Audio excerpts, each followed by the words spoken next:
Gênesis capítulo 21. Ora, o Senhor visitou Sara como tinha prometido, e cumpriu o que tinha dito.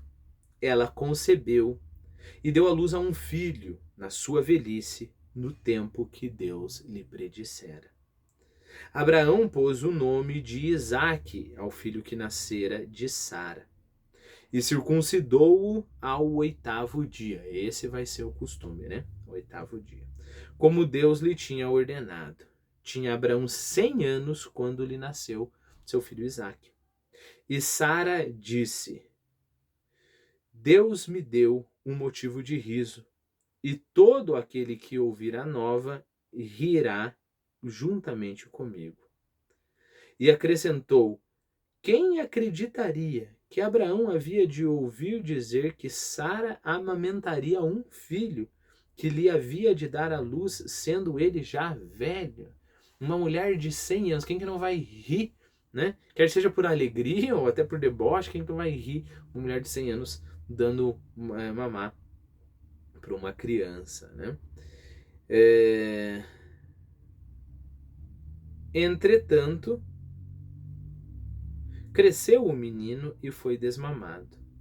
No dia em que foi desmamado, deu Abraão um grande banquete. Sara, porém, tendo visto o filho de Agar, egípcia, que escarnecia do seu filho Isaque, disse para Abraão. Então, lembre-se, o, o Ismael tinha 13 anos, né? Agora já deve ter 14 anos. Então, de alguma forma, que bebê feio, sei lá como que ele estava escarnecendo. Filho de velha, provavelmente, né? Olha lá o filho da velha, né? E aí a Sara, com o seu coração não tão bom assim, essa grande matriarca. Sara, porém, tendo visto o filho da Agar egípcia, que escarnecia do seu filho Isaque, disse para Abraão: Expulsa essa escrava e o seu filho, porque o filho da escrava não há de ser herdeiro com meu filho Isaque. Este falar foi duro para Abraão, por causa de seu filho Ismael. Deus, porém, disse-lhe: Não te pareça áspero tratar assim o menino e a sua escrava. Atende Sara em tudo o que ela te disser, porque de Isaque sairá a descendência que há de ter o teu nome. Então daí você pensa, mas e o Ismael? Mas lembre-se que Deus já tinha feito uma promessa para Abraão em relação a Ismael.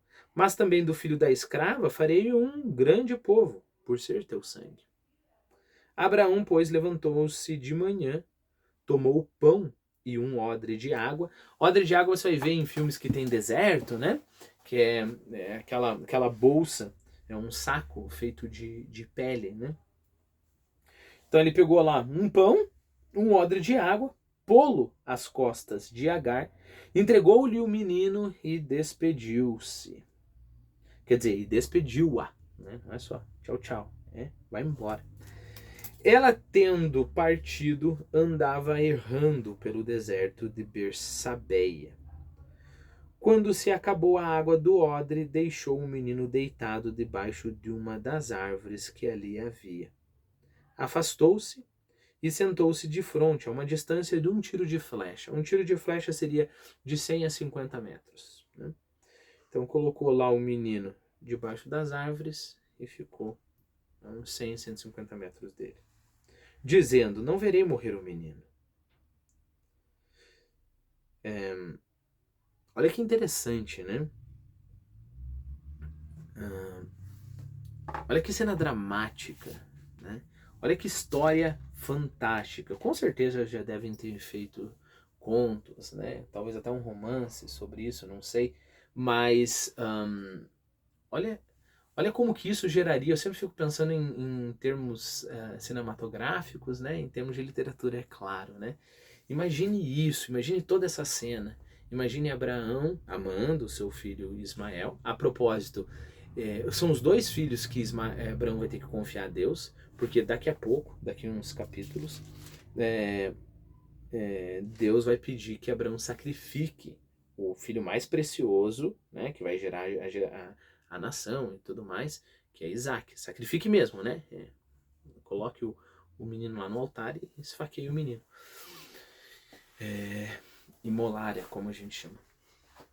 Mas olha que, então você tem lá o Abraão entregando o odre de água, entregando um pão, e aí esse menino, um adolescente, andando com a mãe, e ah,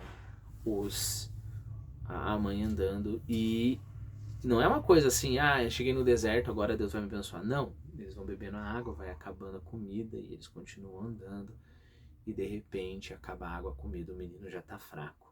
E aí nós temos essa cena fantástica, né? Literariamente falando, né? Ela de longe pensa, não, se ele vai morrer de inanição, se ele vai morrer de sede, então pelo menos que eu não veja isso, né? E aí, é claro, para estar esse ponto, né?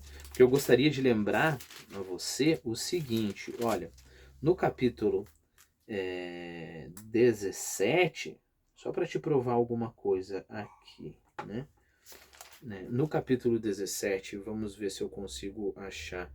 No versículo 24, capítulo 17, no versículo 25, na verdade, nós lemos: Ismael, seu filho, tinha 13 anos quando foi circuncidado, né?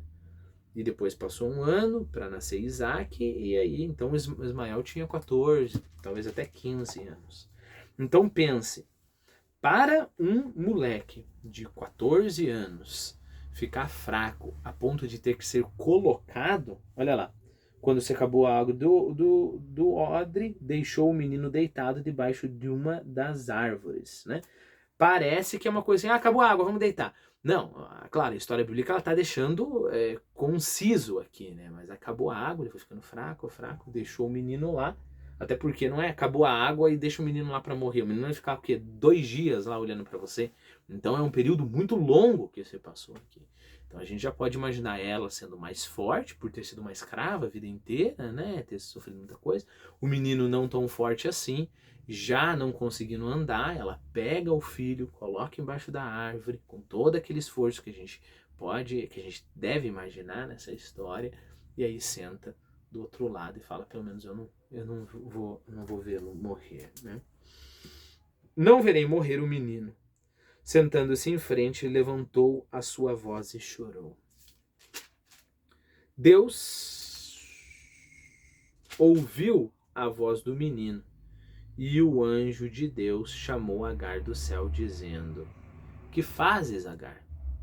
Não temas, porque Deus ouviu a voz do menino do lugar em que está. Levanta-te, toma o menino, tem-no pela mão, porque eu farei dele um grande povo. Perceba, é o próprio menino que tem uma fé ali, né? Eu não sei, lembre-se que é de Ismael que nós teremos os muçulmanos, né? Isso não é uma questão de acusação, né? Os muçulmanos, eles se assumem enquanto isso, né?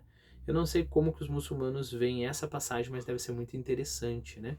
Ismael quase morrendo, a mãe dele não sabendo a quem clamar, e Ismael levantando a voz para Deus e falando: Poxa, o Senhor é o Deus do meu pai, me ajuda também, né?